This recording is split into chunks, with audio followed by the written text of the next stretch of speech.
여러분 모두를 환영합니다.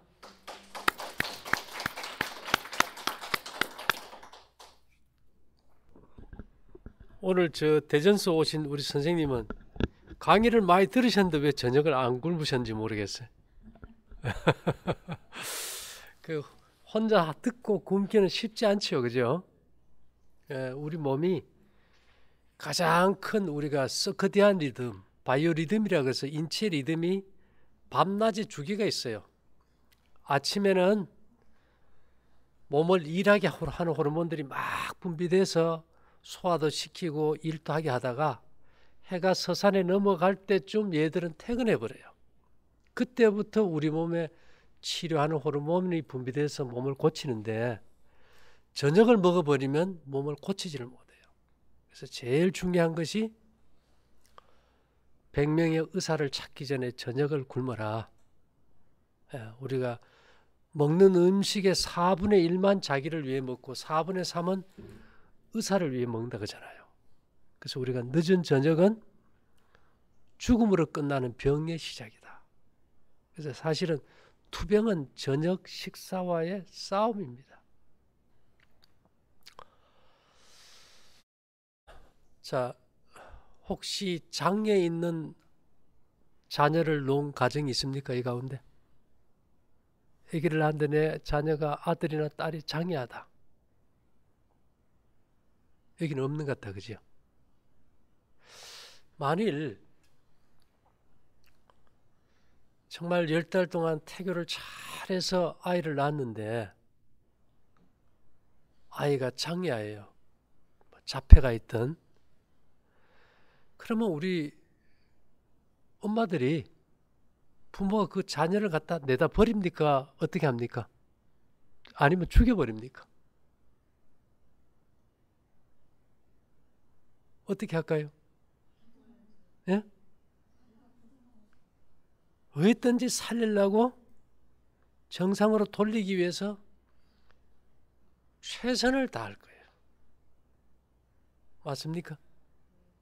그리고 그 아이 장애가 있는 자녀를 어디든지 같이 가면서 그 아이 하나를 위해서 희생하기 위해서 내 인생 모두를 포기해요, 부모는. 그런 거 우리 주위에서 많이 보지요. 그러면 내 몸에 암세포도 암세포 있지요. 내 몸의 조직일까요? 다른 조직일까요?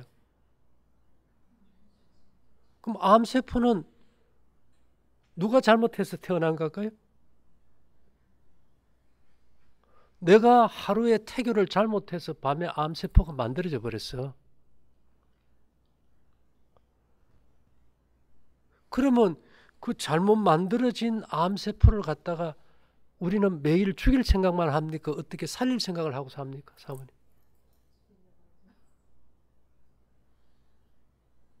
그러면 그게 걔들도 살아나려고 애쓰는 거 아닌가요? 우리가 자식을 낳아가지고 장애가 생겼을 때 최선을 다해서 희생과 봉사를 하고 인생을 다 바쳐 헌신하면서 마지막에 딱 한마디가 뭔지 압니까? 내 장애 아들보다 하루만 더 늦게 죽는 것이 원이다. 그걸 위해서 나는 건강 생활을 해야 된다는 사람들이 있어요. 근데 내가 삶의 그 습관이 잘못돼서 내 몸에 암을 만들어 놓고 이게 장애 안 돼. 장애 안 돼. 어떻게든지 죽이려고만 대든다면 이게 맞는 말이냐? 생각이 잘못된 거냐? 교육을 잘못 받은 거냐? 양심이 사라진 거냐? 어떻게 생각합니까? 우리가 양심이 사라져 버렸어요. 그래서 우리가 암을 대하는 기본적인 생각부터 좀 바꿔보자. 암세포가요, 우리가 지극정성으로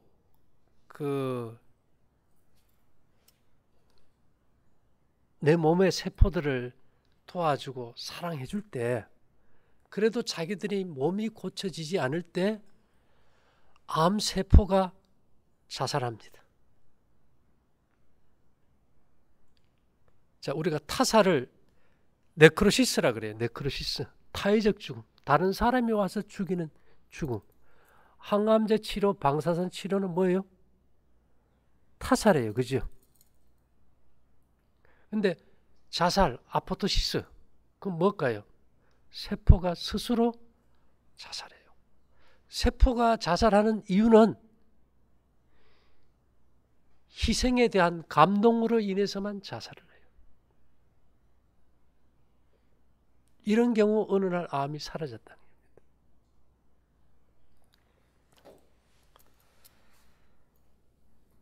자, 그래서 우리가 지금 할 수 있는 것이 뭘까? 좀 생각을 바꿔보자 이겠죠. 암이 커지고 이렇게 부위가 있으면 얘들아 미안하다. 내가 정말 내가 잘못해서 너희가 태어났는데 내가 너희를 잘라내고 죽이고 없앨 생각만 하고 사니 너희도 얼마나 불안했겠느냐. 내가 이제부터는 최선을 다해서 너희가 돌아올 수 있도록 내가 최선을 다할게. 그렇게 할 때요, 우리가 세포의 가역설이라 그래서 변이된 세포가 정상적으로 돌아온다는 겁니다. 이건 제 얘기가 아니고 세포를 연구한 학자들이 밝힌 데이터예요. 그렇게 해서 얘들이 자기들이 끝없는 사랑과 관심과 보호를 통해서도 돌아올 수 없을 상태가 되면은 내 몸의 전체 개체를 위해서 내가 이렇게 해서는 안 되겠다. 술 먹은 사람이 제정신이 아니지 않습니까? 내가 이렇게 살아서는 안 되겠다 해서 스스로 DNA 유전자의 고리가 끊어지면서 자살한다는 거예요. 그걸 우리가 아포토시스라고 합니다. 세포의 가역설, 그 다음에는 아포토시스. 이렇게 생각하면 좀 건전할까요? 근데 이게 뭐가 문제냐? 키워가지고 말 안 듣는 자식들인데는 인생을 다 바치면서 매일 내 몸에 새롭게 태어나는 세포들을 위해서는 태교도 하지 않고 감사하는 마음도 안 가져요. 그냥 스트레스 받고 부정적이고 불신하고 불안한 상태에서 잠자리 들 때 세포들이 태어나는 것들은 정상적으로 태어날 수가 없겠죠. 그래서 우리가 T임파구, T세포가 암세포를 죽인다 안 합니까? 그죠? 근데 T임파구가 실제로 연구해 봤더니만 T임파구 하는 일은 암세포의 구멍을 뚫어가지고 세포 자살 유도 물질을 넣어준대요. 야, 너 이렇게 하면 안 되지. 네가 지금 어떤 사랑을 받고 있는데 네가 이런 행동을 하느냐.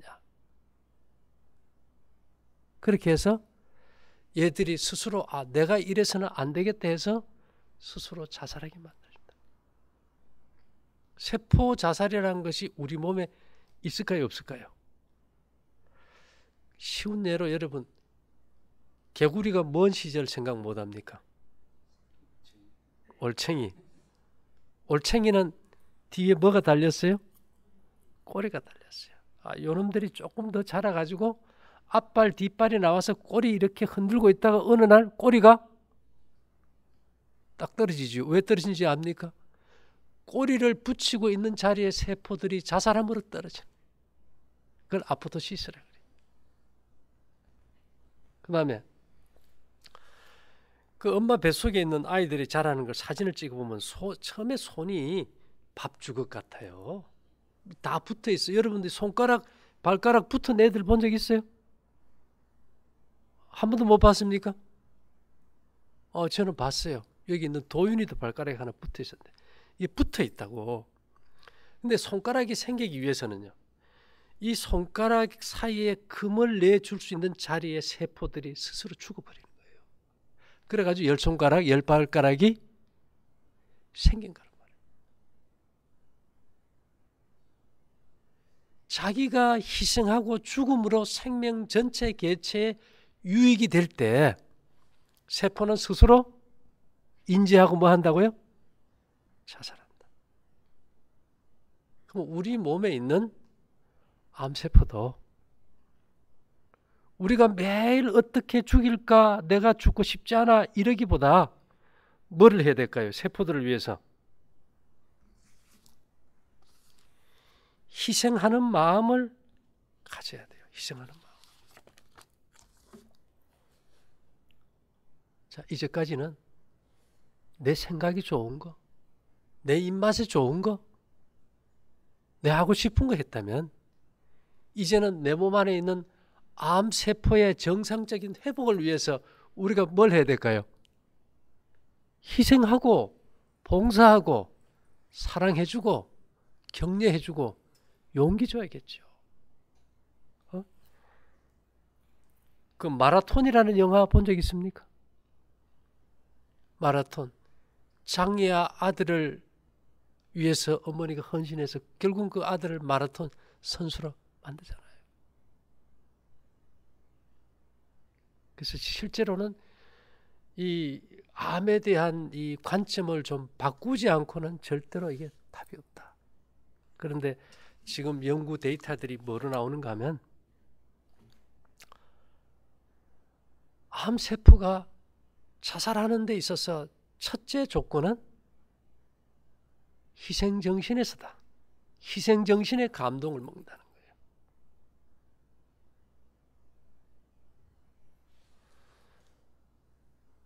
자, 암세포를 만들어 놔놓고 암세포가 자라기에 좋은 먹거리, 당분이나 고기 자꾸 주면 얘들이 제정신 못 돌아옵니다. 일상 우리가 사회생활에도 그렇고 가정생활도 그렇고 몸 안에 이 세포들의 세계에 있어서도 이 희생이란 것은 빼놓을 수가 없어요. 그래서 그라시안이라는 사람은 가장 귀중한 사랑의 가치는 희생과 헌신이다. 근데 이 암세포들이 스스로 자살할 수 있게 유도해 주는 물질이 뭔가 하면 P53이라는 유전자예요. P53. 재미있는 거는 이 P53은요. 어떻게 할 때 많이 생성이 되는가? 물질 세계에서 햇볕을 많이 볼 때, 자외선을 쬐을 때 P53의 발현이 증가돼요. 밖에 나갈 때 장갑 끼고 옷 다 입고 얼굴에 뭐 바르고 나갑니까?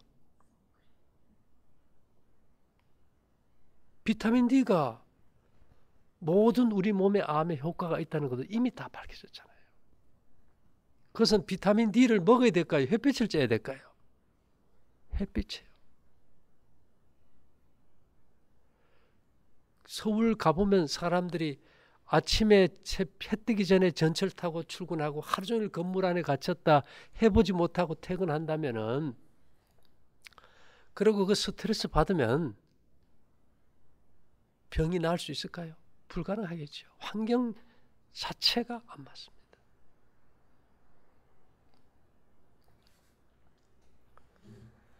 그래서 사랑이란 자기 희생이다. 예. 이것은 우연에 의존하지 않는 유일한 행복이다. 그래서 여러분들이 지금 여기 와서 내가 저녁을 굶고 햇볕을 쬐고 밖에 자고 맨발로 걷고 내 생각이나 입맛에는 좋지만 그런 것들을 끊고 곡식 위주의 올바른 음식을 먹는 것도 일종의 보여주는 희생이에요. 여러분들 자녀가 장애가 있으면 그 아이에게 좋다는 거 다 안 해주겠어요? 이제부터 우리가 여기서 먹는다는 것은 사실 내 몸에 좋은 걸 먹는 것이 아니고 비정상적인 세포를 회복시키는데 좋은 먹거리 생활 방식이라는 겁니다. 근데 희생 중에서요, 일반적인 희생의 대표적인 게 뭔가 하면 봉사입니다. 봉사. 그래서 내가 생각을 해봤어요. 우리가 여기 한 달에 이제 120만을 받는데, 환자들은 요양병원에 오신 분들이 계시면 병원에 가서 돈 내고 있으니까 내가 그거 손끝 하나 까딱합니까? 안 합니까? 안 해. 왜? 내가 돈 다 냈는데 왜 내가 거기서 일해? 남들 보면 우습게 보는데 안 해요. 운동은 해도 뭐는 안 해요? 봉사는 안 해요.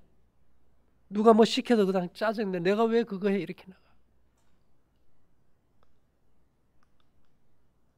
우리가 누군가를 도와줄 때 내 몸의 생명력도 암세포를 도와줘요. 정상으로 돌아가게끔. 참 묘한 어치죠. 내가 누군가를 위해 희생하고 현실 속에서 닦고 씻고 뭐 풀 뽑고 어제매로 이렇게 베고 끓고 할 때 내 몸 전체가 내 몸의 나쁜 세포를 돌아오게 하는데 봉사예요. 재밌는 거 아닙니까? 피가요, 3가지가 있어요. 적혈구. 끊임없이 봉사합니다. 그리고 120일 뒤에는 죽어요. 그래서 이 적혈구가 활력이 좋은 사람은 남을 잘 도와줘. 백혈구는요, 얘들은 희생해요. 몸에 들어가는 모든 균이나 독소를 먹고 지가 죽어버리잖아요. 그래서 백혈구가 건강한 사람은 남을 위해 희생을 잘해. 비인파구는 기억세포예요. 우리 예방주사 한번 딱 맞으면 그거 기억해놨다가 독감 주사라도 다음에 감기 바이러스 오면 딱 이기잖아요. 이 비인파구가 건강한 사람은 한 번 옳은 걸 선택하면 절대로 그 원칙에서 벗어나지 않아요. 그래서 여러분들이 적혈구가 산소를 잘 날라줘야 암세포도 정상으로 돌아와요. 근데 적혈구가 건강하면 봉사를 잘해요. 그래서 제가 생각했어요. 이걸 어떻게 구조적으로 시스템을 만들까? 그러면 첫 달은 우리가 120만 내지만 둘째 달부터는 반값만 받아요. 요 캠프 오시는 분들, 장기 캠프 한 손님 고객들에게. 그러면 이분들은 자, 반을 깎아줬으니까 자기들은 뭘 해야 된다고 생각합니까?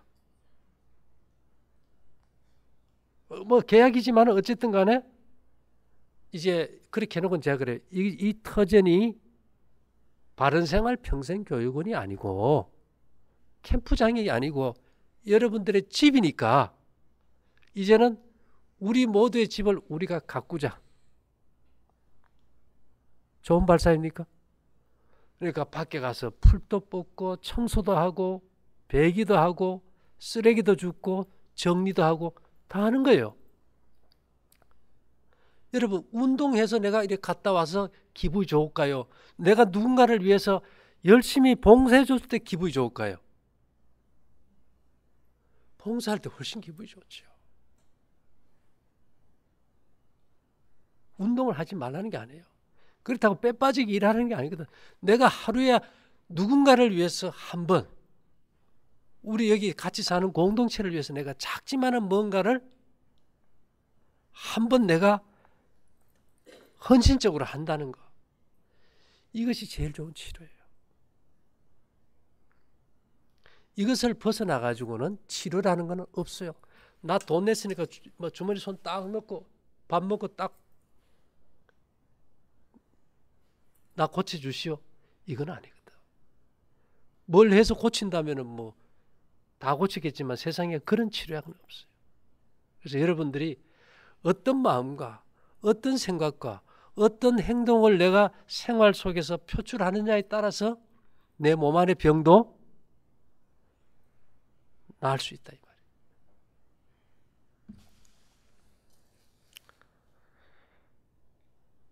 희생은 종교의 제일 요소로서 이것을 신앙 용어로 번역한다면 신의 사랑이 된다.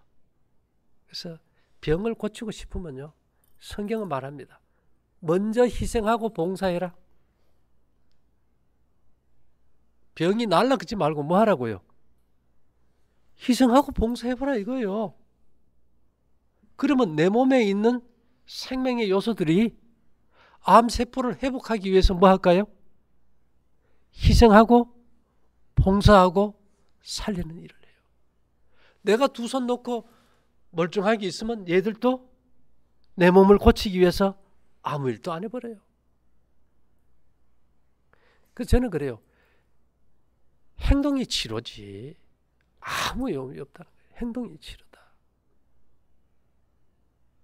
그래서 생산적인 걸 해야 되겠죠. 그래서 이 성경에도 이런 말이 있어요. 이 뭐 금식해서 고치고 뭐 별게 다 있지만은 금식이 몸에 암을 자라게 하는 IGF-1이라는 인슐린 유사 인자를 많이 떨더래요. 상당히 좋은 거예요. 그렇지만 이사야 58장 7절에도 보면 또 줄인 자에게 내 식물을 나눠주며 유리하는 빈민을 내 집에 들이며 벗은 자를 보면 입히며 또 네 골육을 피하여 스스로 숨지 아니하는 것이 아니겠느냐. 골육지치라 그죠. 우리 형제간에 화목하고 우리가 여기 있으면서도 서로가 도와주고 그리하면 내 빛이 아침같이 비칠 것이며 네 치료가 급속할 것이며 이 조건에서 치료가 어떻게 된다고요? 급속할 것이며 네 의가 네 앞에 행하고 여호와의 영광이 내 뒤에 호위하리니 네가 부를 때에는 나 여호와가 응답하겠고 네가 부르짖을 때에는 말하기를 내가 여기 있다 하리니 만일 너희 중에서 멍에와 손가락질과 허망한 말을 제하여 버리고 서로 다투고 싸우고 뺏고 이런 거 하지 말고 줄인 자에게 내 심정을 동하며 괴로워하는 자의 마음을 만족케 하면 내 빛이 흑암 중에서 발하여 네 어둠이 낮과 같이 될 것이며 나 여호와가 너를 항상 인도하여 마른 곳에서도 네 영혼을 만족케 하며 네 뼈를 견고케 하리니 너는 물된 동상 같겠고 물이 끊어지지 아니하는 샘 같을 것이라. 성경의 치료법은 우리가 어떠한 삶을 사느냐가 병의 치료라는 거예요. 여러분, 돈이 나를 봉사하게 합니까? 아니요. 이것은 생각과 감정과 행동의 표출입니다. 행동의 표출.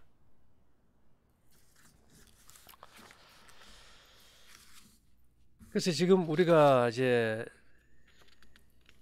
생각해 볼 수 있는 다양한 문제들이 많은데요. 제가 오늘은 이제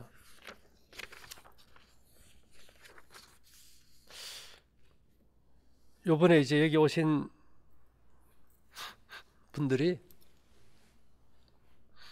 야, 우리가 어떻게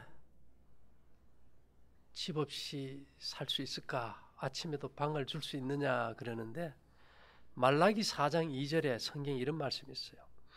내 이름을 경외하는 너희에게는 의로운 해가 떠올라서 해는 태양 아닙니까? 치료하는 광선을 바라리니 너희가 나가서 외양간에서 나온 송아지처럼 뛰리라. 이 세상에서 가장 강력한 치료제는 햇빛입니다. 햇볕을 따라갈 만한 치료제는 어떤 것도 없어요. 그러기 위해서는 어떻게 해야 될까요? 우리가 하루 종일 태양이 뜬다면 뭐를 받는 게 좋아요? 제가 바다를 택한 것도 그거예요. 원주에 있어 보니까 산이 높으니까 해를 받는 시간이 어떨까요? 적어요. 여름에는 뭐 숲이 우거지면 숲속에 들어가면 해를 또 거의 못 보고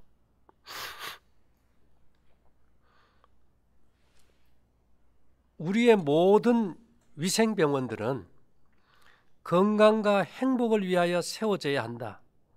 그것들은 환자들이 햇빛의 축복을 받을 수 있도록 위치가 정해져야 한다. 환자들이 기거할 수 있는 곳은 뭐를 받을 수 있어야 돼요?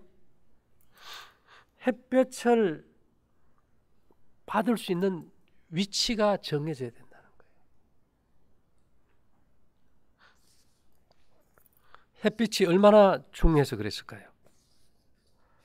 엘렌 G 화이트는 이런 말을 했는데요. 환자들에게 햇빛 속이나 나무 그늘 아래 눕는 것이 은이나 금보다 더 귀중하다. 자, 저희가 여기서 환자들이 오면은 건물 안에 방이 없고 천막 밑에 텐트 쳐놓고 거기 가서 지내게 해요. 여기 그 말이에요. 환자들에게는 햇빛 속이나 나무 그늘 아래 눕는 것이 은이나 금보다 더 귀중하다. 집안에 사는 동물들은 다 병이 있어요. 야생 가축은요? 야생의 동물들이 병이 있습니까? 없어요. 결국은 우리가 너무 갇혀 사는 게 원인일 수 있다는 겁니다.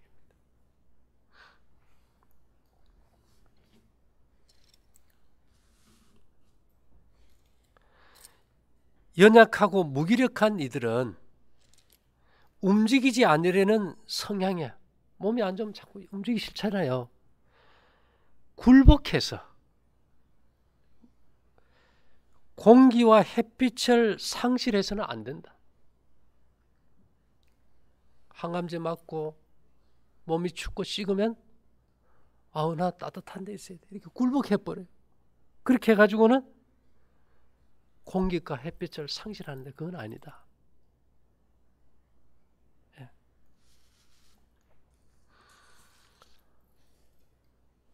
그래서 이 피곤하잖아요. 피곤은 하늘의 햇빛 안에서 잊혀질 것이다. 이거 제가 생리학적 원본 햇빛에 대해서 읽어주는 겁니다. 왜 이걸 오늘 햇빛을 택했을까요?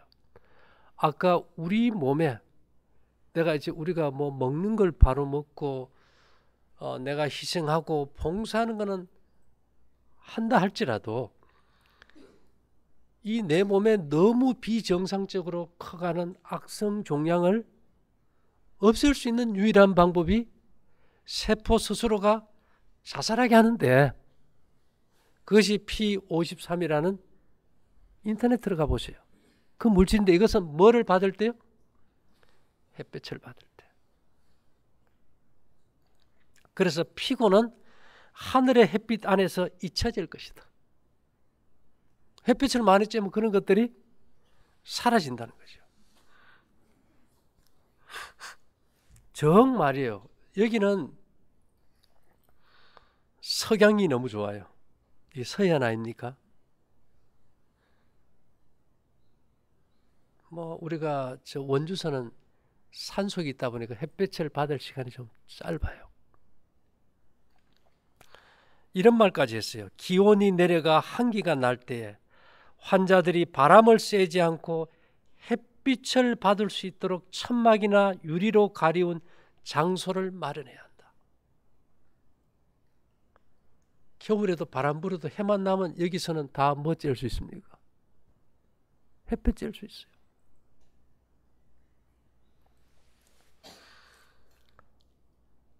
우리가 이제 여럿이 모여서 어저께도 밤에 대화해 보니까 모여서 살면 막 문 닫고 방구 냄새 독한 거 뿜고 몸에서 죽어나는 세포에 그 다시 대맞을 때 우리가 참 회복이 힘들겠죠. 그래서 여기 보면 특별히 잠자는 방은 공기의 유통이 잘 돼야 하고 햇빛과 새 공기를 받아 실내 공기를 건전하게 해야 한다. 그러니까 결국은 옛날에 다리 밑에 거지가 제일 잘 사는 거예요. 본 적 있어요? 가마떼기 걸쳐놓고 먹을 게 없으니까 아침부터 일찍 밥 얻으러 가야 되고 저녁에는 추우니까 몸에 노폐물 다 태워버렸고 그러니까 그 나쁜 거 먹어도 건강한 거예요. 좀 길지만 읽어드리면요. 치료봉사라는 책에는 병자들은 천년계와 밀접히 접촉하게 해줄 필요가 있다. 천년계 속에서 전개하는 옥외 활동은 무기력하고 거의 소망이 없는 환자들에게 놀라운 일을 해줄 것이다. 이 말은 거의 소망이 없는 환자들. 여러분들이 그런 입장이라면 이 바깥에서 하는 활동. 어제도 우리 7,600평이니까 얼마나 넓습니까? 그 축구장에 가서 이제 풀도 뽑고 했는데 그러면 접지도 되고 그죠. 만일 그런 걸 안 하면 여기서는 제가 그러잖아요. 밥 두 끼 먹는 시간하고 잠자는 시간밖에 정해진 게 있고 나머지는 다 자유인데 심심해서 살겠어요? 못 살겠어요? 못 살아요. 근데 우리가 이것을 나는 환자기 때문에 나는 운동을 하고 쉬어야 된다는 개념보다는 내가 뭔가 생산적인 일을 하면서 서로 협력하고 기쁨을 누리는 것이 그게 맞는 거거든요. 그래서 이 천년계는 하나님께서 사용하시는 의사이다. 옥외 활동은 많은 환자들에게 필요한 유일의 치료법이다. 실내에다가 막 따뜻하게 해놓고 방 한 칸씩 주고 편안하게 해놓으면 안락사 시키는 거잖아요. 안락사. 올 처음 오면 제가 이런 얘기를 해줘요. 그러면 전부 다 여기는 우리가 방을 안 줘요. 아주 특별한 경우 뭐 있으면 뭐 카라반을 주기는 하지만은 가급적이면 어디 살게 하려고요? 바깥에 살게 하기 위해서. 그 환자들이 옥외에서 내내 지낼 수 있도록 계획을 세워야 한다. 어떻게 하면 내가 하루 종일 밖에서 재미있게 살 수 있을까? 이렇게 만들어주는 방법만이 환자를 살리지 다른 것이 없다는 거예요. 잘못하면 건물 안에서 모아놓으면 이게 집단 수용소가 될 수 있다는 거예요.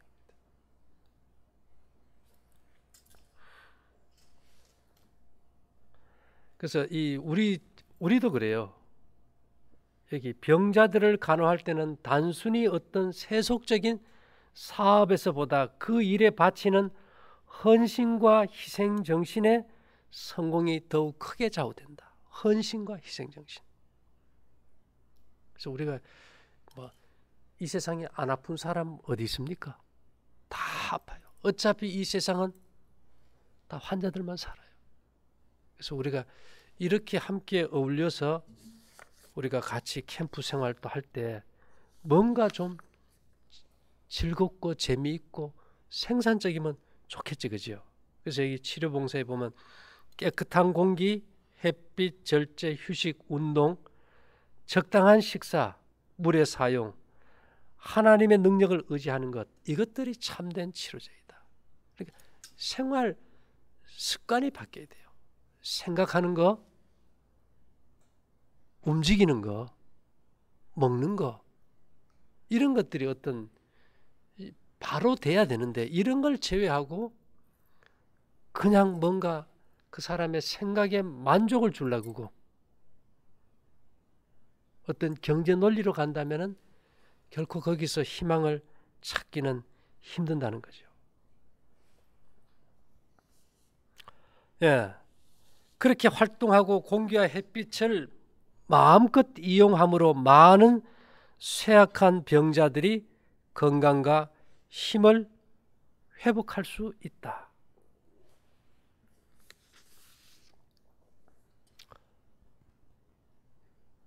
어떻게 여러분들도 이렇게 한번 살아볼 의지가 있습니까?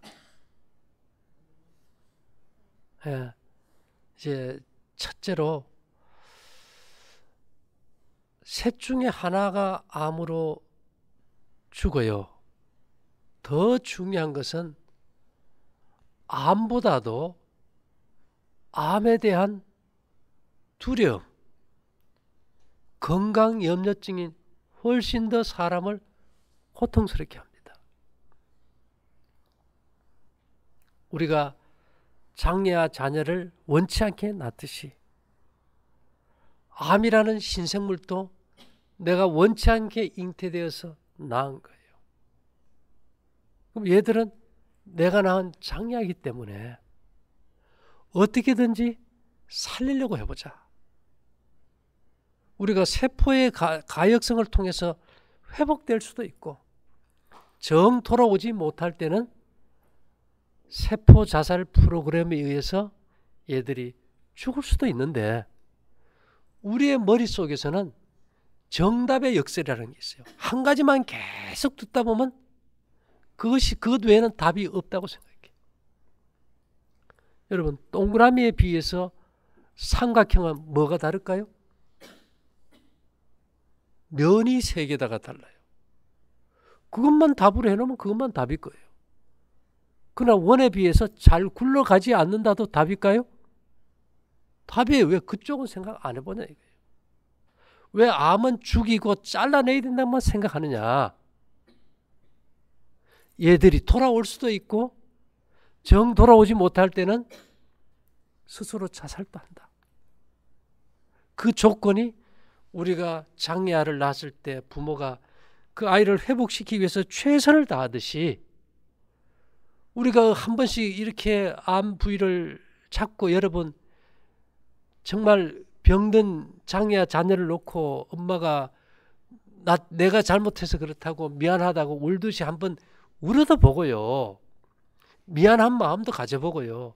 내가 너희를 어떻게 회복시켜야 될지 가슴속 깊은 데서부터 진심으로 한번 대해보라 이 말입니다. 제가 지난번에 그랬죠. 암이 걸리지 않는 사람들에게서 아이를 잉태하면 태교하지 않습니까? 애가 다 듣고 다 보는 거예요. 그럼 암세포도 내가 그런 생각할 때 다 느끼고 있을까요? 살구를 먹으면 쉬지요. 지금 눈 감고 생각만 해도 입에 뭐가 나옵니까? 그럼 내가 이놈을 어떻게 죽일까 할 때 얘들도 어떻게 할까요? 얘들도 긴장해요. 나는 어떻게 해야 살아남을까? 내 엄마는 나를 돌보고 고치려고 그러지 않고 나를 죽이려고만 하는데 나는 어떻게 해야 살아남을까? 얘는 그것만 연구하는 거예요. 그래서 우리가 정답의 역설에 빠지지 말자. 암은 죽여야 되고 띄어내야 된다는 것이 아니고 얘들은 정상으로 회복시킬 수 있고 내가 최선을 다해 희생할 때 자기들이 그 희생에 감동이 되면 한순간 세포 자살 프로그램 아포토시스에 의해서 스스로 자살도 한다.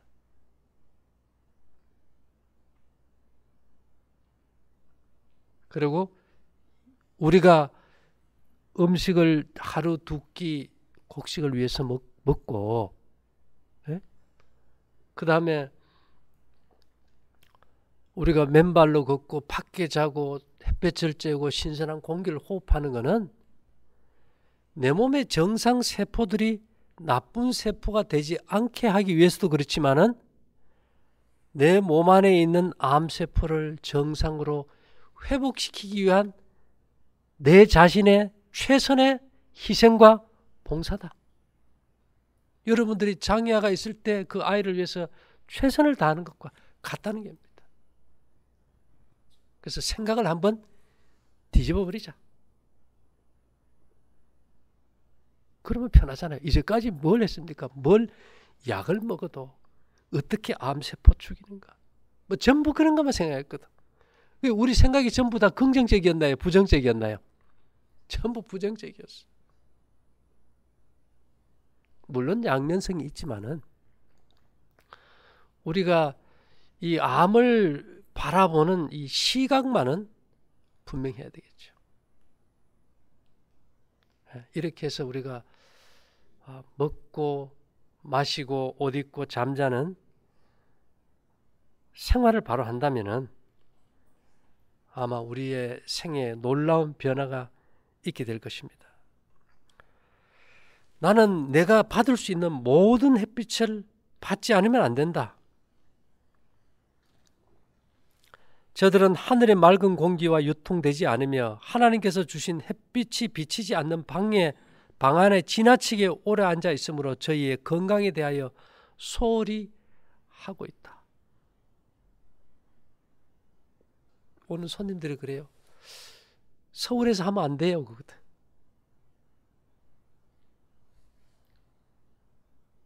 참 안 맞는 게 많아, 그죠? 몸은 자연을 원하는데 우리의 생각은 어디를 원해요? 도시를 원하잖아요. 그 환경이나 가족관계 여러 가지 얽힌 문제 때문에.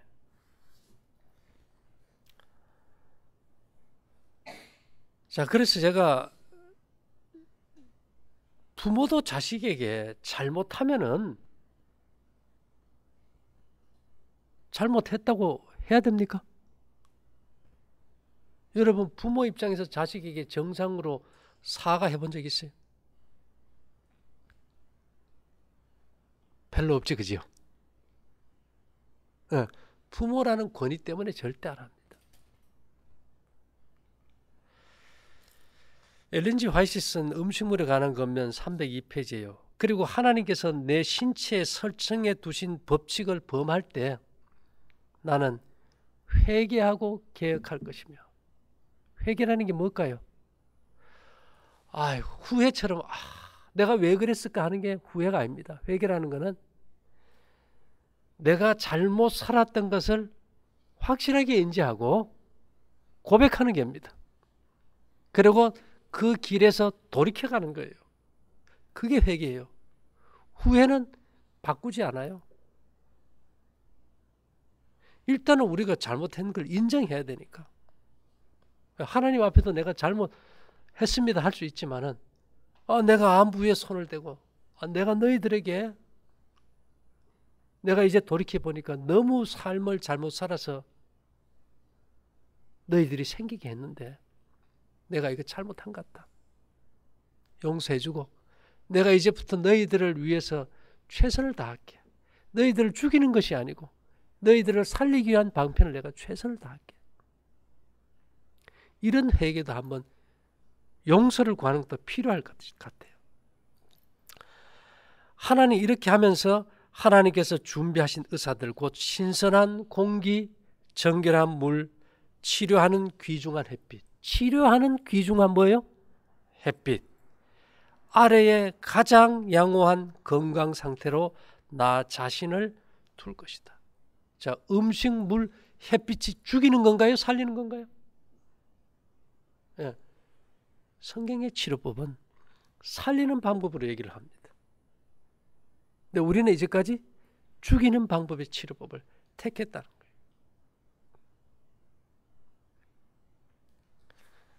그래서 사람들이 이게 죽이는 쪽으로 가면 불안하다 보니까 성경은 이렇게 기록하죠. 두려워 말라. 내가 너와 함께 함이니라. 놀라지 말라. 나는 내 하나님이 됨이니라. 내가 너를 굳세게 하리라. 참으로 너를 도와주리라. 참으로 나의 의로운 오른손으로 너를 붙들리라. 시편 39편에 보면요. 다윗이 죽을 병에 들었어요. 그가 진심으로 회개를 합니다. 살 수가 없는 상황이었어요. 그렇게 했을 때 시편 40편에 가서 다윗이 병이 한순간에 나아버렸어요. 그러면서 그가 뭐라고 고백하는지 압니까? 기가 막힐 수렁에서 웅덩이와 수렁에서 나를 건져 올렸다. 그래요. 도저히 나을 수 없는 가운데서 내가 나았다는 겁니다. 그것이 뭔지 압니까? 회개할 때 생각을 바꾸고 삶의 방법을 완전히 바꿔버리고 죽이는 치료가 아니고 살리는 치료로 전환할 때. 뭔 말인지 이해됩니까? 여러분들이 힘들 거예요. 이제 그쪽으로 굳어버렸기 때문에. 그렇지만 이 문제는 언제나 여러분들이 생각해야 될 주제입니다. 절대 부정적인 생각 갖지 마시고, 내가 암이라는 장애아를 내 삶의 잘못을 인해서 내 몸 안에 태어나게 했는데, 과연 내 이 세상에 이 아이가 태어났다면 내가 어떻게 할 것인가? 그것만 생각한다면 여러분들이 어떤 방법으로 투병해야 되고 내 몸을 고치는데 내가 뭘 해야 될지 답이 나올 거예요. 꼭 그렇게 해서 모두가 빠른 시일 내에 건강을 되찾기를 바라면서 마칠게요. 잠깐 기도드리겠습니다. 사랑하신 주님, 우리가 병든 세상에 살고 있습니다. 다시는 눈물과 질병과 죽음이 없는 에덴을 바라보고 있지만은 이 땅에서의 우리의 공고한 삶 속에서 우리의 생각과 행동이 바뀌게 하시고 우리 몸의 모든 조직들이 건강할 수 있도록 복을 더하여 주시기를 예수님 이름으로 기도 올리옵나이다. 아멘. 예, 감사하고요. 질문 있으면 하세요. 옥수수 뻥튀기는 소다가 들어가기 때문에 안 돼요. 소다가 들어가면 위벽을 자꾸 얇게 만들어 버리거든. 좀 그렇다 그죠? 안 됩니다. 타버립니다. 네. 그래서 우리 몸에 이제 우리가 노를 쓴다, 은을 쓴다, 옷을 쓴다 이런 것들도 몸 안에 유해균들을 죽이고 세포의 어떤 변이를 막아주는 그런 작용들을 하는 겁니다. 그러면 전자파예요. 예, 눈이 그러면 전자파예요. 예, 그게 무슨 말인가 하면은 혈액순환은 피가 이렇게 파이프라인은 혈관에 12만 킬로니까 지구 한 바퀴가 4만 킬로니까 지구를 3바퀴 돌리는 혈관 아닙니까? 여기에 이제 피가 이렇게 흐르는데 적혈구가 우리가 그 제비집 요리 압니까? 제비집 요리? 점액. 그걸 시알산이라는 마이너스 전자 덩어리예요. 우리가 턱 밑에서 나오는 침이 시알산인데 이 시알산으로 이렇게 적혈구나 혈관벽을 쌓아놨어요. 그러면 이게 마이너스 전기 자석끼리는 아무리 붙여도 떨어지듯이 이게 붙지 않고 피가 돌게 돼 있는데 이제 전자파를 받고 스트레스를 받으면 마찰열에 의해 가지고 플러스가 생겨요. 그러면 전자파가 플러스가 들어오면 마이너스 사이에 플러스가 들어오면 어떻게 될까요? 붙어가지고 피가 덩어리가 져버려요. 그러면 우리가 외부로 드러난 혈관 중에서 눈이 제일 섬세합니다. 눈을 지날 때 이게 마찰이 생기겠죠, 그죠? 그래 되면 안구 건조증, 눈물, 어떤 데는 막 송곳으로 쑤시는 것 같고, 송곳으로 쑤시는 것 같다는 거는 이거는 이제 건조한 공간, 밀폐돼서 건조할 때는 청정기가 빠지지를 못해요. 이건 아무리 은사 패드를 써도 방법이 없어요. 왜냐하면 금방 채버리니까. 그래서 저 앉아서 일할 때도 은사 패드를 좀 방석을 앉아가지고 쓰셔야 돼요. 그렇게 해서 이제 이걸 이제 땅은 마이너스잖아요, 그죠? 땅에다 몸을 대줄 때 연결시키면 이 전자파 플러스는 마이너스로 빠지고 마이너스가 이제 들어와서 다시 혈관을 붙은 혈을 띄워줄 때 이게 순환이 되는 거거든요. 지금 봐서는 이 전자파가 들어와서 엉겨버리면 제일 먼저 오는 증세가 에너지 부족증입니다. 이거는 막 피가 엉겨서 피가 엉기면 산소 공급이 안 되니까 제일 먼저 오는 게 기억력 감퇴예요. 머리가 멍해지고 그냥 연탄 가스 취한 것처럼 깔아지기 시작하면은 이거는 어떤 자극제도 별로 도움이 안 돼요. 그러니까 시간을 내서 밖에 나가서 좀 바람도 쐬고 햇빛도 좀 보시고 생활을 한번 바꿔보셔요. 하루 종일 햇빛을 안 본다는 것은 우울증 환자입니다. 우울증 환자예요. 우리가 아주 심리적으로 불안하고 초조할 때 문 열고 나가서 햇빛 보는 순간 사라지거든. 제가 그러죠. 왜 우리가 은을 많이 차게 하느냐. 은 자체가 빛의 열매예요. 은을 차면은 햇빛이 우울증을 치료하는 햇빛의 파장을 우리가 달고 사는 거예요. 하도 햇빛을 못 보는 시대니까. 그렇게 해서 한번 바꿔보시면 좋을 것 같아요. 그 속에서 음식이 띄워지려면은 장에 산소가 공급이 돼야 돼요. 그래야 호기성 미생물들이 열을 내주거든. 퇴비를 발효시킬 때 자꾸 뒤집잖아요. 공기가 들어가게.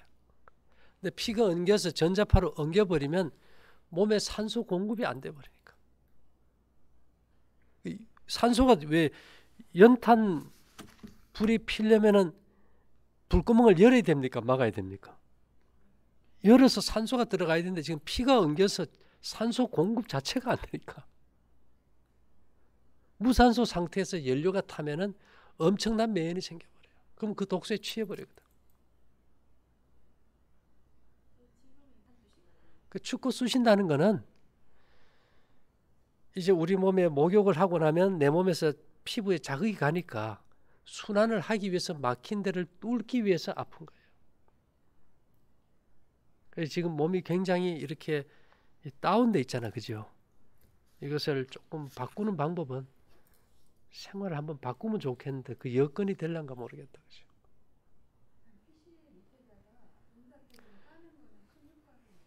도움이 되는데 하루 종일 건조한 방에서 햇빛도 안 보고 전자파 받고 계속 하루 종일 컴퓨터 본다는 거 아니에요. 거기서 어떻게 이겨나가겠어요? 우리가 하다 전자파를 이길 방법이 없어가지고 이까지 왔잖아요. 이 차를. 전자파 제일 잘 빼는 게 바다입니다. 금속이 우리 몸에 이렇게 제일 잘 빼는데 바닷물은 다 금속 이온이 많잖아요. 갯벌을 맨발로 이렇게 걸어주면 이게 제일 잘 빠지죠.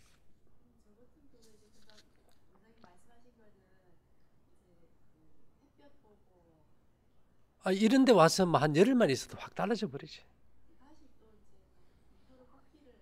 그게 문제라는 거죠. 쉽게 저녁에 음식이 땡긴다는 것은 뭐냐면은 산소 부족이에요.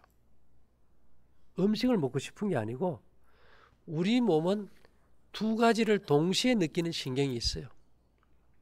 첫째, 통증과 열을 느끼는 신경이 똑같아. 췌장암이 굉장히 통증이 심하거든요.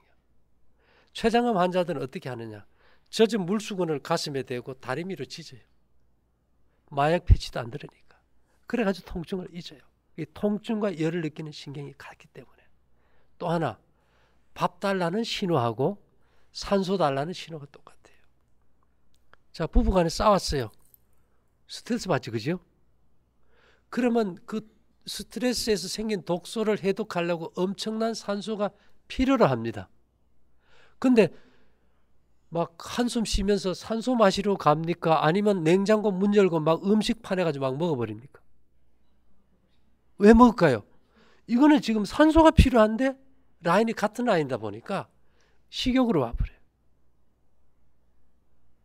그래서 우리가 공기 좋은 데서 계속 일하는 사람은 배가 안 고파요. 농부들이 밭에서 햇빛 받으면서 열심히 일할 때는 때가 돼도 배고픈 줄 몰라요. 근데 언제 배고프느냐? 이렇게 날이 흐리고 비가 오고 밖에 일을 못해서 들어앉아 있으면 야, 뭐 배고픈데 뭐 좀 없나 자꾸 그래가지고 더 먹어요. 그래서 우리가 얘기하죠. 노는 놈이 더 먹는다고. 순환이 안 되니까 산소 공급이 안 되니까 계속 산소 달라는 신호가 식욕으로 와버리거든. 비만이 왜 올까요? 뭐 때문에 자꾸 먹을까요? 밀폐된 공간에 산소 없이 사니까 산소 달라는 신호인데 뭐만 먹고 있어요? 음식만 계속 먹고 있어요. 공기 좋은 데 살면 음식에 대한 욕구도 없어요. 우리가 인간은 환경을 못 이깁니다. 자, 미국은 밤이에요, 지금. 여러분들이 지금 미국 갔다고 생각해 보세요. 밤낮에 차를 하루 만에 극복이 됩니까? 얼마나 시차가 힘들어요. 그래서 사모님, 어쨌든지 한번 제가 봐서는 지금 방법은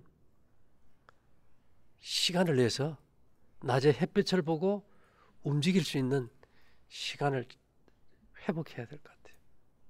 그거 외에는 방법이 없네요. 그리고 우리가 여러 가지 자연의 조건 중에서 먹는 거 하나만 딱 해결하려고 하면 방법이 없죠. 음식은 한 달을 안 먹어도 살아요. 공기는 5분만 숨 안 쉬더만 죽어요. 햇볕은 며칠만 안 보면 우울증이 와요. 근데 우리가 햇볕도 안 보고 신선한 공기도 호흡 못하고 운동도 잘 안 되고 이런 상황에서는 이제 먹는 것이 잘 맞다면은 일단은 산소가 잘 들어와야 소화액이 잘 나와요. 입이 자꾸 마릅니다. 입 마른 사람은 뭐 부족인지 압니까? 산소 부족이에요. 우리가 어릴 때는 집에 종이 한지 문이었잖아, 그죠? 집안에 물그릇에 물이 얼어요. 저녁에 불 때 놓으면 새벽에 추워요, 그죠? 그렇게 잘 때는 산소가 풍부히 접해졌기 때문에 침이 많이 나왔어요. 그래서 우리 학교 가면 다 애들에게 손수건 달았어요. 우리 사모님 다른 적 있어요? 뭐가 많이 나와서? 콧물 많이 나고 침이, 산소가 풍부하면 침이 잘 나와요. 여러분 감기약 먹으면 입이 침 마릅니까? 나옵니까? 감기약만 먹어도 그 약독 해독하느라고 산소가 다 고갈돼 침이 안 나와요. 그러면 요즘 왜 물 많이 마시랄까요? 밀폐된 공간에 살고 뭐가 부족된 겁니까? 아파트 사는 애들 침 흘리는 거 구경도 못해요. 손수건 찬 애들은 아예 한 놈도 없고 이 가에 우리는 노상 헐어가지고 이게 딱지 띠는데 요새 그런 애들 전혀 없어요. 자, 우리 몸에 세포에다가 48시간에 걸쳐서 공급되는 산소를 35%로 줄였더니 정상세포가 무산소 상태에 적응하기 위해서 암세포로 변이가 되더라. 노벨상을 받았어요. 독일의 오토 바르부르크 박사가. 그러면 지금 우리 모두가 다 뭐 부족으로 살아갑니까? 산소 부족. 전부 다 암 환자, 암 예비 환자예요. 입이 마르다면은 이건 다 위험 신호란 말입니다. 산소 부족의 신호예요.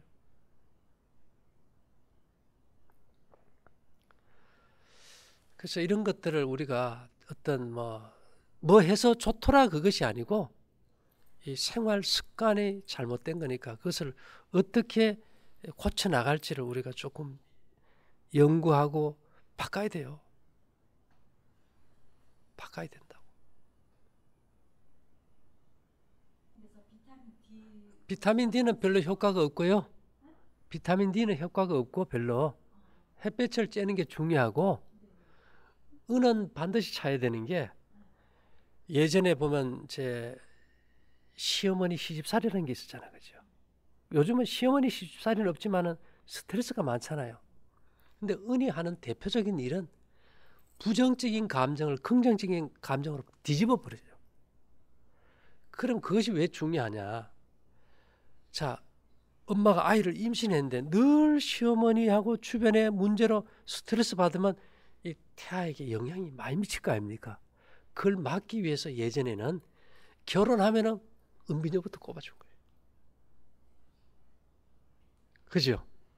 그래서 엄마가 은을 찬다든지 은 허리띠를 찬다든지 또 곡식을 잘 먹어주면 지금부터라도 애기 놓고 나면 저절 감당을 못해요. 미역국 먹을 필요도 없고 산후조리도 필요 없어요. 한번 해보세요. 젖이 남아돌아. 예. 금이 하는 일은 왕들이 금관을 쓰잖아요. 금보다 더 비싼 보석들이 많지 않습니까? 그죠? 근데 다 금을 쓰는 이유는 우리가 옳고 그름을 판단하는 것이 이 전두엽이란 곳이에요. 네. 근데 이 금은 뇌에 이 전두엽에 이렇게 분별력을 주는 파장을 줘요. 그래서 옛날 같으면 여기 뭐 우의정파가 써 있고 이쪽은 좌의정파다. 어떤 주제를 놓고 탄핵을 해야 된다. 이쪽은 뭐 하야를 해야 된다. 막 이래 싸울 때 이 심판자 입장에서는 뭐 얼마나 힘들겠어요, 그죠? 그럴 때 판단 잘하라고 금관을 씌워준 거예요. 성경에도 보면 요셉이 총리가 딱 되니까 왕이 그 목걸이부터 딱 씌워주잖아요. 그리고 금은 사랑하는 마음을 줘요. 애정을 느끼게 해줘. 그래서 결혼하면 그 많은 보석 중에서 주로 뭘 많이 해줍니까? 예, 좀 서로 사랑하라고. 근데 이놈은 결혼식 하고는 다 장롱 속에 집어넣어 버리니까 사랑이 생기나요, 그게? 집에 있는 거 금목걸이도 좀 차고 금반지도 끼고, 예? 그 다음에 저 은수저 장롱 속에 여놓은 거 선물 받은 거 좀 써먹고요. 녹그릇도 좀 쓰고 그 좋은 걸 왜 안 하냐 이 말이죠. 지금은 전자파가 공해입니다. 전자파를 이렇게 빼주는 거는 음이온, 그 다음에 그것을 잘 흡수해 주는 거는 수치예요. 탄소. 볶음국식을 먹으면 탄소 아닙니까? 흡수해 주겠죠. 그 다음에 전자파를 흡수해서 가장 많이 분해할 수 있는 천연 물질이 옷나무 옷진액이 있죠. 그래서 저희가 성경에 보니까 성소가 우리 몸의 설계도인데 그 성소에 보니까 떡상에 떡을 6개씩 2줄을 올려놓는데 거기 다 유향을 넣어놨어요. 이게 송진이거든요. 메스틱이라는 그 나무의 그 송진인데 그 성경의 황금과 유향과 몰려갈 때 그 유향이 무슨 나무과냐면 온나무과의 송진이에요. 온나무과예요. 우리나라로 치면 온나무 아닙니까? 그죠? 그래서 내가 이게 옷이 어떤 성질일까 봤더니 옷이 그 몸 안에 나쁜 파장을 흡수하는 게 제일 강한 거예요. 그래서 지금은요 휴대폰 케이스에 옷을 한 게 나와요. 또 하나 비행기가 막 이렇게 공격하러 가는데 레이더에 안 걸리게 하려면 이 비행기가 그 레이더를 쐈을 때 전자파를 흡수해 버리면 되잖아, 그죠? 그래서 스텔스 비행기, 스텔스 잠수함 이런 그 큰 덩치에다 뭐 칠한 줄 압니까? 전부 오칠이에요, 오칠. 그럼 우리가 먹는 게 뭐가 제일 좋겠어요? 옷이 제일 좋겠죠. 그래서 먹는 걸 딱 하나만 쓴다면은 옷이에요. 그 다음에 우리 사모님 염색하셨어요? 염색약에 뭐가 들어갑니까? 옷이 왜 염색약이 들어갈까요? 모든 항암제들이 암세포를 파괴하지 못하는 이유가 점액을 뚫고 들어가지 못하니까. 이 머리 속에 검은 색깔을 였는데 다른 걸로는 뚫어서 늘 재주가 없는데 오천 침투력이 있어 들어가요. 그래서 모든 염색약에 뭐가 들어가요?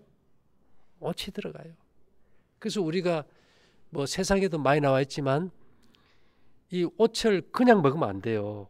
옷나무 그냥 먹으면 1년에 한두 번이지. 거기에 우루시올이라는 알러지 일으키는 독성 물질이 간에 아주 치명적이에요. 아주 치명적이에요. 그거 먹으면. 근데 거기에서 그것을 제거하면은 MU2라는 물질이 간암도 치료하고 간을 아주 회복이 잘 되게. 술만 먹으면 필름이 끊어지는 사람도 필름이 안 끊어진다. 그래서 가장 약성과 독성이 강한 것이 소금이듯이 옷도 그런 역할을 해요. 그런 걸 우리가 잘 알고 쓰면 좋겠죠. 그래서 우리가 여기서 옷에 대해서 강의도 요즘 한 거 있잖아요. 그래서 우리가 뭔가를 이 시대에 하나를 쓴다면은 전자파, 몸에 들어오는 전자파를 소실시키는 문제부터 해가지고 또 몸에 나쁜 것들을 죽이는 침투력, 또 어떤 회복력, 호르몬 대사 이런 걸로 따진다면은 그래도 옷이 우리나라에서 제일 많고 세계에서 오철 먹는 민족은 한국뿐입니다. 생산은 중국이 제일 많이 하고 실은 일본이 제일 많이 하고 먹는 건 한국이고. 그래서 지금은 이게 오치 식품으로 허가가 됐어요.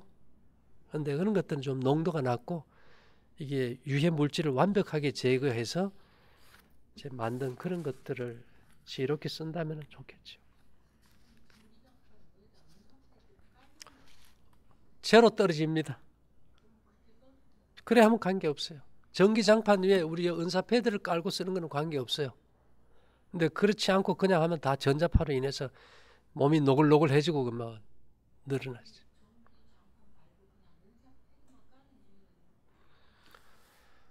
이제 우리가 곡식을 먹으면 장에서 열이 나면은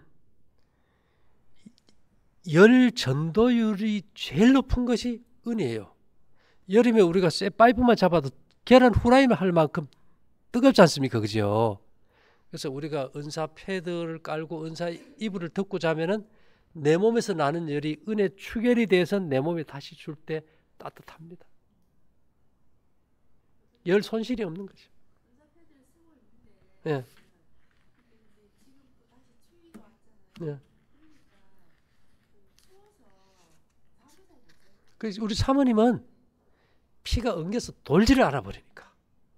쉽게 얘기하면 무슨 놀인가 하면 당뇨 환자가 피가 엉겨가지고 순환이 안 되잖아요. 그 사람들은 혈관이 막혀가지고 다리를 자르기도 하잖아요. 그죠? 팔에 염증이 생겨서 괴사도 생겨요. 아주 안 돌면. 그 정도는 아니지만 지금 몸이 말을 안 들어요. 순환이. 어쨌든지 피를 순환되게 해야 되는데 이 피를 순환되게 할 수 있는 제일 좋은 방법이 어떻게 보면 알 수 있는가 하면 아이들이 태어나면 무슨 운동합니까? 도리도리 운동 많이 하지. 그죠? 그리고 아이들은 이렇게 잘 돌아요. 8살 된 애들은 자꾸 방을 돌아 몸을. 우리 몸이 자꾸 회전할 때 아래 위로 막힌 경락이 뚫히게 돼 있어요. 그런데 찻멀미, 배멀미 많이 한 사람 있죠? 경락이 막힌 거예요. 조금만 돌아도 어지럽다. 우리 몸에 이게 도는 맥이 강해야 돼. 이게 회전하는 맥이 강해야 아래 위로 경락이 뚫히는데 이게 다 막혀버린 거예요. 그러면 그 막힌 그 회전하는 맥이 어디 있냐? 허리에 있어요. 허리에. 대맥이라 그래서. 그래서 은은 에너지를 7배나 증폭시켜 주니까 그러면 은을 차되 허리에 먼저 차봐라 이거지. 그래서 이게 회전하는 에너지가 강하면 에너지 순환이 잘 되고 혈액순환도 잘 되고. 돌침대 위에 은사 패드 깔고 주무세요. 예. 그렇게 하면서 이게 회전 운동을 좀 많이 하세요. 집에서라도. 훌라후프라도 좀 하시고. 송창식이 가수 알지요? 한번 인터넷 들어가 보세요. 그 사람은 지금도 매일 2-3시간씩 돌아요. 노동은 쓰는 것만 쓰고 운동은 쓰지 않는 근육을 쓴다면 모든 춤은 회전입니다. 경락을 뚫는 게 회전이거든. 그것도 있는데 그러면 오철 한번 먹어봐요. 네. 여기 우리 옷 파는 거 있으니까. 옷 진액이 있어요. 캡슐로 된 거. 아니요. 그냥 입에 넣고 물 마시면 돼. 맥스킹이라고 있어요. 제가 보니까 옷이 훨씬 효과가 강력한 것 같아요. 특히 잇몸 질환은 사모님 잇몸 안 좋다 그랬잖아요. 저기 뭔가 하면 피가 안 도니까 혈액 속에 염증 수치가 높아요. 염증 수치가 높다고. 염증 수치가 높으면 독소가 많이 생기면 식욕도 증강되니까 오철 갖다 이렇게 캡슐로 먹고 이게 온물이 있어요. 그거 좀 같이 이렇게 가글 해서 삼키고 가면 며칠 내로 잇몸이 가라앉아 버려요. 혈액 속에 염증 수치를 떨어뜨려 줘야 되잖아요, 지금. 근데 이게 집에서 하면은 참 이게 힘드는 것 같아. 그리고 사모님 과일 먹으면 안 됩니다. 과일 먹으면 못 고쳐. 모든 균은 당분을 먹고 사는데 단 것을 먹으면 염증 수치가 자꾸 높아져 버려요. 사과도 먹지 마세요. 쌀마도 먹지 말고 꿀도 먹지 말고 토종 꿀도 먹지 말고 먹으면 안 돼요. 그거 먹으면 위에 가스를 달고 살아요. 당분이 들어가면 이게 발효가 돼가지고 술이 돼가지고 가스를 달고 살아. 아마 단 것을 먹어서도 가스 찰 수 있으니까 그것만 끊어도 가스 안 찰 거예요. 예. 물은 목마르면 마시죠. 단 것을 먹으면 사탕 하나만 먹어도 위가 30분을 서버려요. 그 음식이 당분에서 발효되니까 우리가 뭐 매실 같은 거 그다 설탕 넣어놓으면 나중에 술 돼버리지 않습니까? 그렇게 알코올을 만들어서 어리해져 버리지 하루 종일. 먹으면 안 돼요. 설탕 넣은 거. 그 얼마나 가스 차는데 그게. 그 매실 같은 거 그거 먹으면 몸을 얼음을 만들어 버려요. 아이고. 그러면 가스 못 빼요. 가스를 안 생기게 할 수가 없어. 가스가 제일 많이 생기는 게 식초거든.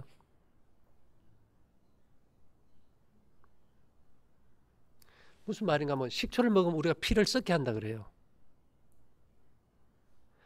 자, 2번 알칼리입니다. 침은 푸티알리라는 탄수화물 소화액, 알칼리 매체예요. 위산은 펩신, 단백질 소화액이에요. 소장은 알칼리, 대장은 산성 이렇게 교대로 나가요. 자, 이 알칼리 매체인 밥 소화액이 식초가 들어가면 산이기 때문에 다 파괴가 돼가지고 이 밥이 소화가 안 되고 발효돼 버려요. 식초는 언제 먹느냐? 단백질 소화액으로. 근데 그것을 먹으면 이 밥이 소화가 안 되고 부패가 되기 때문에 가스가 차버려요. 그러면 그 썩은 독소가 피를 오염시키기 때문에 우리가 식초를 먹으면 피가 썩는다. 생리학적으로 그래 얘기해요. 예. 한번 끊어보세요. 식초는 언제 썼느냐? 생선, 육류 먹을 때 그 상하지 않게 뿌렸던 거예요. 그래서 궁중에서 먹었어. 왕들은 다 뭘 줘 먹으니까? 고기나 생선을 먹으니까 상하지 않게. 우리 조선시대 왕들이 다 수명이 몇 살입니까? 평균 그 채식을 한 영조 외에는 다 40대로 다 끝나버리잖아요. 평균. 절대 그 쏙지 마세요. 식초를 끊어보세요. 가스가 차는가 안 차는가? 절대 안 찹니다. 식초는 위에서 가스를 제일 많이 생기게 해요. 방구에서도 신내가 나는데.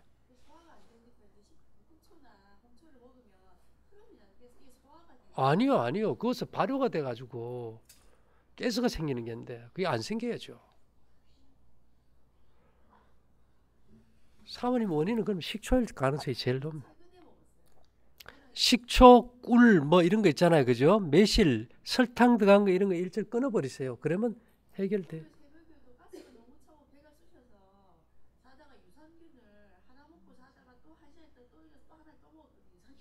그게 의미가 없다니까. 그거 하지 마시고, 예, 곡식, 떡, 미역국 같은 거 하나 딱 먹고 다른 거 아무것도 먹지 말아봐요. 가스 안 차요.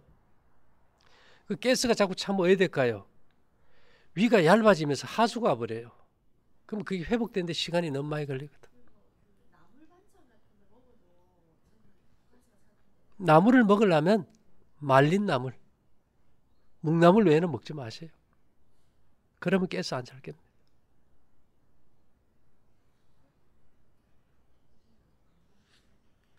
이미 소화기관이 약해졌고 환경도 안 맞고 먹는 것도 지금 안 맞고 그러니까 그런 것들을 한번 이렇게 바꿔보자고요. 요번에 한번 해보시고 집이 어디세요? 다음 주에 한번 또 와보세요. 주마다 오면서 이렇게 바꿔서 한번 보면 알지.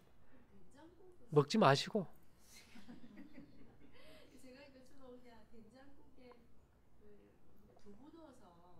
그래 하지 마시고 그냥 곡식, 떡, 미역국 하나 짭조름하게 그래만 먹어봐요. 먹지 마시고요.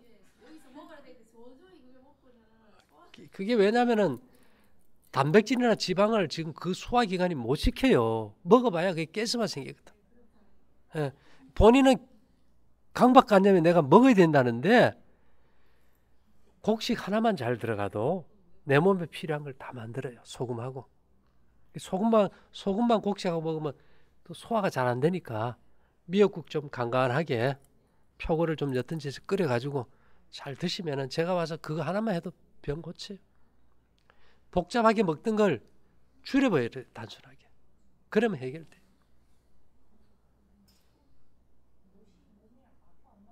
없어요, 이거는. 예. 안 타요. 우리시올 제거고 그렇게 하시면 잇몸이 깔아앉아 버려요. 그 이상이 있을 때 제 신조가 뭔지 압니까? 모르면 묻자. 질문을 물으면 5분간만 바보가 돼. 안 물으면 영원히 바보 돼요. 왜 이렇게 고생할 일도 없었거든, 진작 물었으면. 여기 와서 뭐 하루 와서 강의 듣고 밥 먹는데 돈 안 받잖아요. 비싼 돈 주고 병원에 가는 줄 하고 자주 와서 묻고 어떻게 하면 되냐 하면은 거기서 답을 얻어요. 원주 있을 때는 서울에 있는 분이 내 수술을 하고 갑상선암이고 아주 형편도 없었는데 부부가 매주 와, 매주. 한 1년 오니까 다 고쳐져 버려. 아니, 물론 자기들이 기름 떼서 왔다 가지만은 먹여주지, 가르쳐주지 돈 드는 거 없잖아요. 글쎄, 저도 다 아는 건 아니지만 우리 몸은 이론이 아니고 경험의 책 아닙니까? 저도 이걸 한 30년 경험했으니까 우리가 모든 문제를 놓고 서로 상의해서 합리적인 방법을 찾아가자는 거지. 뭐 독선적으로 이거 아니면 아닙니다. 그건 아니에요. 제가 모르는 분야는 저도 묻고 아는 한도 내에서는 우리가 좀 복잡하게 살았던 걸 단순하게만 해도 이거는 간단히 해결할 문제거든요. 내가 평생을 연구했다고 해서 다른 사람도 평생을 연구해야 안다면 그건 잘못된 거예요. 내가 평생을 연구했기 때문에 다른 사람에게 가르쳐 줄 때는 한 번으로 끝내야 돼요. 한순간에 변화가 되게 가르쳐 줘야 된다.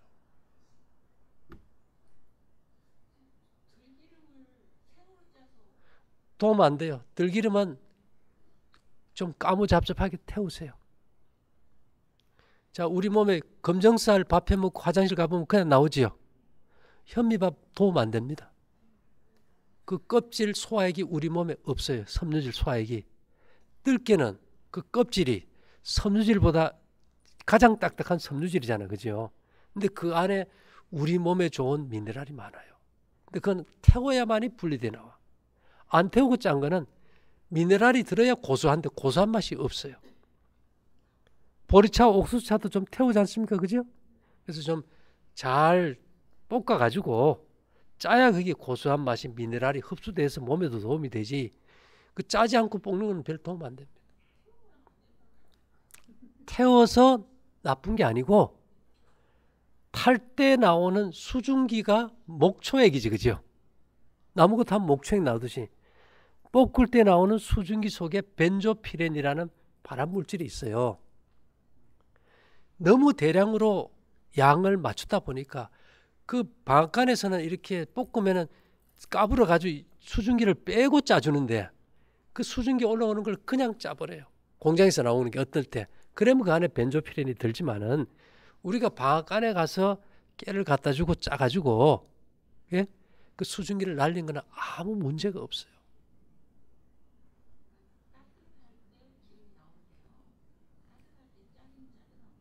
짜는데 그 좀 볶아야 된다니까. 태워야 된다니까. 예, 좀 태워가지고 탄소가 돼야 그 섬유질 속에 있는 미네랄이 분리돼 나오니까. 그래야 고소하지.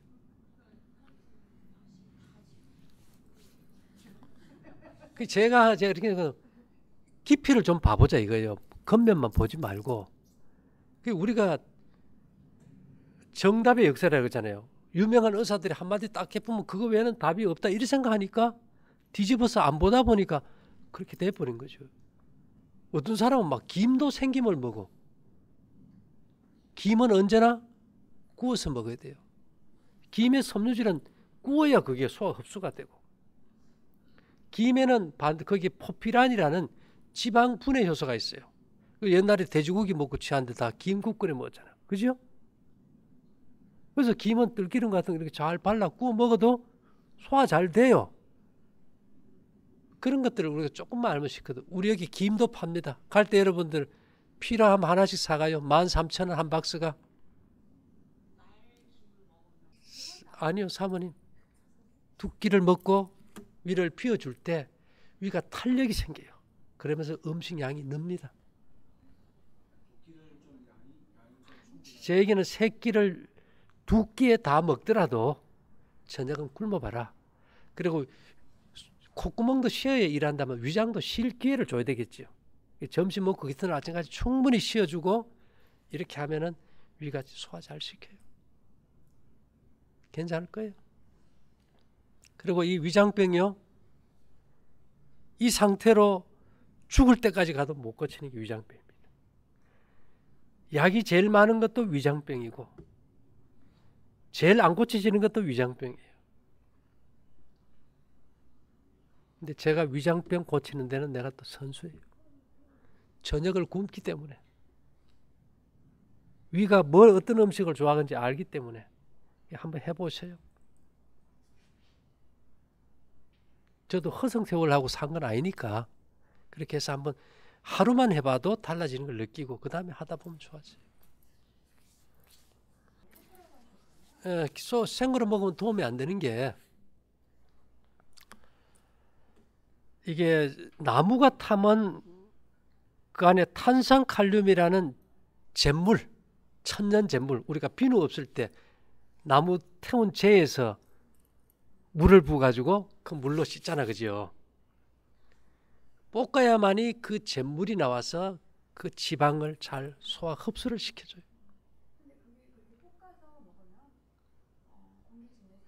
산화가 되는 거는 오랫동안 산소를 접할 때 산화가 될 때는 쩔어요. 쩔은 내가 나. 근데 금방 짜가지고 기름병은 주둥이가 좁잖아, 그죠? 관계없어요. 그걸 갖다가 깨부시지 않으면은 그 섬유질 안에서는 산소가 접하지 않기 때문에 쩔을 일이 없어요. 아무 문제 없다고. 관계없어요. 예. 보호막이 있는데 왜 쩔어요?